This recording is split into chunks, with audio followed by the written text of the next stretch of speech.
নমস্কার বন্ধুরা, শুভ নির্মাণ ইউটিউব চ্যানেলে আপনাদের সবাইকে স্বাগত। চলে এসেছি একটি নতুন ভিডিও নিয়ে। এখন আমি আছি মালদার শোভানগর নামে একটি গ্রামে একটি বাড়ি নির্মাণের উদ্দেশ্যে। যেহেতু প্রফেশনালি আমি একজন সিভিল ইঞ্জিনিয়ার, বাড়িটির প্র্যাকটিক্যালি ফার্স্ট স্টেপের কাজের জন্য সাইট ভিজিট করতে এসেছি। যখন আমরা ইঞ্জিনিয়াররা বাড়ির একটি ড্রয়িং তৈরি করি আর তাকে অনুসরণ করে যে প্রথম কাজটি করি সেটি হলো সেন্টার লাইন ওয়ার্ক। এই কাজে দরকার হয় অভিজ্ঞ মিস্ত্রি, ডিস্টেন্স বা দূরত্ব মাপার টেপ, সঠিক লেআউট ড্রয়িং এবং সুতো। সেন্টার লাইন ওয়ার্ক বলতে মেনলি কলামের পজিশন মার্কিং, বাউন্ডারি বা প্লট মার্কিং করা এবং টাই বিম মার্ক করা, এই কাজগুলিই পড়ে। সেন্টার লাইন করার সময় একজন ইঞ্জিনিয়ারকে সবসময় হাতের কাছে সেন্টার লাইন লেআউট ড্রয়িংটি কিন্তু রাখা উচিত, না হলে একটি ছোট ভুল একটি বড় ভুলে পরিণত হতে পারে।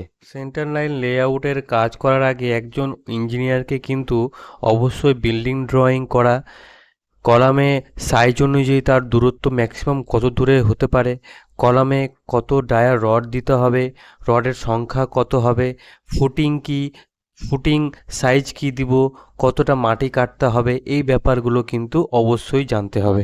আপনারা দেখতেই পাচ্ছেন কিভাবে সুতো এবং টেপের সাহায্যে সেন্টার লাইন ওয়ার্ক করা হচ্ছে। কোনো জায়গার সেন্টার লাইন লেআউট ওয়ার্ক করার আগে দেখে নিতে হবে যে জায়গাটির বাউন্ডারি ওয়াল বা সীমানা করা আছে কিনা। যদি না থাকে তাহলে প্রথমে সীমানাকে সুতো দিয়ে পয়েন্ট করে নিতে হবে। তারপর সীমানার যে কোনো একটি বাউন্ডারিকে রেফারেন্স নিয়ে সেন্টার লাইন ওয়ার্কটি শুরু করতে হবে। তারপর থাকবে ফুটিং লেআউট মার্ক, যাকে অনুসরণ করে আর্থ এক্সকাভেশন বা মাটি কাটা কলামের জন্য সেই কাজটা কিন্তু শুরু করতে হবে। আমার এই প্রজেক্টে 8টি কলাম ছিল, যার কলামের সাইজ ছিল 10 inch by 15 inch, R ফুটিংয়ের size ছিল লেন্থে 6 ফিট, ব্রেথে 6 ফিট এবং ডেপথে 6 ফিট, যার জন্য আর্থ এক্সকাভেশন 7 ফিট করতে হয়েছে। আর কলামের মধ্যে 6টি 16 এর রড কিন্তু ব্যবহার করা হয়েছে।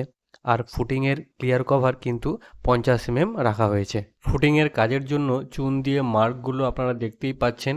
এই মার্কের উপর দিয়েই মাটি কাটা হবে। মাটি কাটার পর জায়গাটির এইরকম অবস্থা আমরা দেখতে পাবো, যার মধ্যে আমরা আইসোলেটেড বা স্লোপ স্কোয়ার ফুটিং ব্যবহার করব। আর্থ এক্সকাভেশনের সময় যদি সেন্টার লাইনের টেম্পোরারি মার্ক করা থাকে, তবে এক্সকাভেশনের পর কলাম পজিশন এর সময় আবারও কিন্তু কলামগুলোর সেন্টারগুলো একবার ক্রস চেক করে ঠিক করে নিতে হবে। তো আজকের ভিডিওটি এখানেই শেষ করছি। ভিডিওটি ভালো লেগে থাকলে লাইক, কমেন্ট এবং শেয়ার করতে ভুলবেন না। সিভিল ইঞ্জিনিয়ারিং রিলেটেড ইনফরমেশন পেতে শুভ নির্মাণ চ্যানেলকে সাবস্ক্রাইব করতে একদমই ভুলবেন না।